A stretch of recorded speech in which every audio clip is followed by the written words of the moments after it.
பொதுவான ஞான வினாக்கள் திருப்பி அது வந்துடும். உங்கள் சொந்த வினாக்கள் பக்கத்திலே வந்துடும். ஞான வினாக்கள் உங்களுக்கு ஆன்மீகத்தில் ஏதாச்சும் டவுட் இருக்குது, நாங்கள் இவ்வளோ கோயிலுக்கு போகிறோம், இதில் போகிறோம், இப்போ சாமி பேசுனாங்கள்ல, அதில் கூட உங்களுக்கு ஏதாச்சும் டவுட் இருக்கலாம், அதில் கூட நீங்கள் எதாவது கேட்கலாம். பெண்கள் பக்கத்தில் இருந்தும் கேள்விகள் வரவேற்கப்படுது. நீங்கள் என்ன எதுனாலும் கேளுங்க. ஓ மகதீஷாய நமக. அறமுக்கும் அறம், தர்மம், ஈகை, இந்த 3 விஷயத்துக்கு உண்டான ஒரு எல்லாமே எல்லாருமே ஒரு கனெக்டட் இதுதான் எல்லாமே. இது சம்மந்தமாக ஒரு தீர்க்கமான ஒரு விஷயங்கள் கொடுத்தா நல்லாயிருக்கு. ஏன்னா தர்ம யுகத்தில் நம்ம யுகமறியா யுகம் மாற்றத்துக்கான ஒரு விஷயந்தான் இந்த அகத்திய மாற்றங்கள் எல்லாமே. அப்போ அறம், ஏன்னா நம்ம ஔவையார் சொன்ன மாதிரி அறம் செய்ய விரும்ப தான் அவங்க ஆரம்பிக்கிறாங்க. அறம் என்பது எப்படி உள்ளது, அறமுக்கும் தர்மத்துக்கும் உண்டான ஒற்றுமைகள் என்ன, அதுவும் இதுவும் ஒன்று தானா.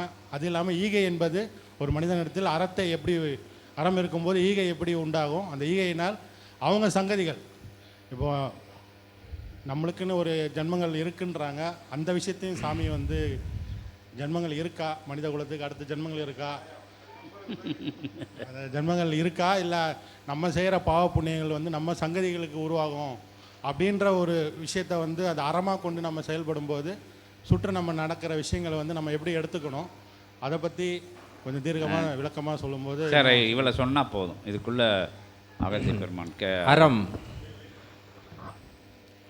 யுகம் அறியா யுகமாற்றம், யுகம் அறியாத யுகமாற்றம்,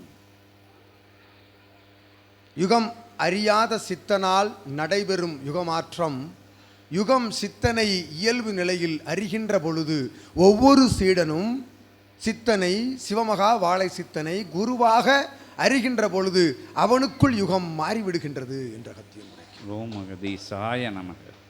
ஒரு வாழும் குருவை உன்னத சித்தனாக இறையாக ஏற்றுக்கொள்கின்ற பொழுது உனக்குள் தர்மம் குடியிருக்கின்றது. தர்மம் குடியிருந்தால்தான் நீ குருவை ஏற்றுக்கொள்ள முடியும் என்ற அகத்தியன் உரைக்கிறார். சிவமகா வாழை சித்தனும் அகத்தியனும் சிவமும் வேறு வேறா என்று கேட்டால் அகத்தியனால் பிரித்து கூற இயலாது என்று கூறுகிறார். அறம் என்பது அவ்வை சொன்னது போல் நீர் உரைத்தாய், அறம் செய்ய வேண்டாம், செய்ய விரும்பு. முதலில் அறத்தை விரும்பு, அது உன்னை விரும்பி உன்னிடம் வந்தடையும் என்ற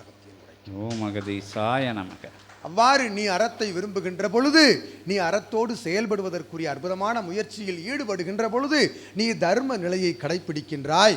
தர்ம நிலையை கடைபிடிக்கின்ற பொழுது ஈகை குணம் உனக்குள் குடியிருக்கின்றது என்ற இம்மூன்றும் ஒன்றோடு ஒன்று தொடர்புள்ளது. மொத்தத்தில் ஞானம் உள்ளவன் இம்மூன்றையும் ஒற்றை பார்வையில் பார்க்கின்றான் என்ற அகத்தியன்.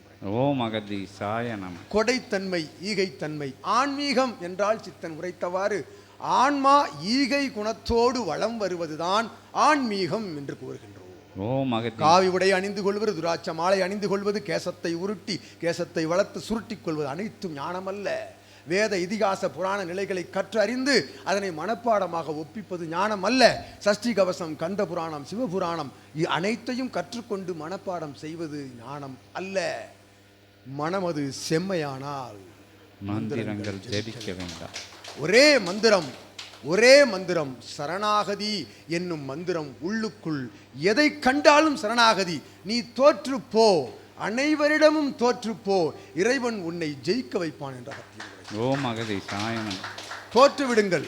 ஒவ்வொரு செயலிலும் ஒவ்வொரு நிலையிலும் தோற்றுவிடுங்கள் என்றால் உன் மனதிற்குள் நீ தோற்க வேண்டும் என்ற நீ எடுக்கும் காரியங்கள் அனைத்தும் வெற்றியாக முடியும் என்று அகத்தியனிடம் அகத்தியன் கூறிய சொல் கேட்டு அனைத்து நிலைகளையும் கடந்து தோற்றானோ. யாம் உரைத்தவாறு வஞ்சகம், சூழ்ச்சி, போட்டி, பொறாமை, ஏளனம் அனைத்தையும் வந்த பொழுதெல்லாம், வசைபாடிய பொழுதெல்லாம் ஏற்றுக்கொண்டு அகத்தியன் பின்னால் தோற்று சென்றதால் இவன் வெற்றி அடைந்து இன்று சிவமகா வாழை சித்தன் என்னும் பேர ஆற்றல் பெற்று அமர்ந்திருக்கின்றான் என்று.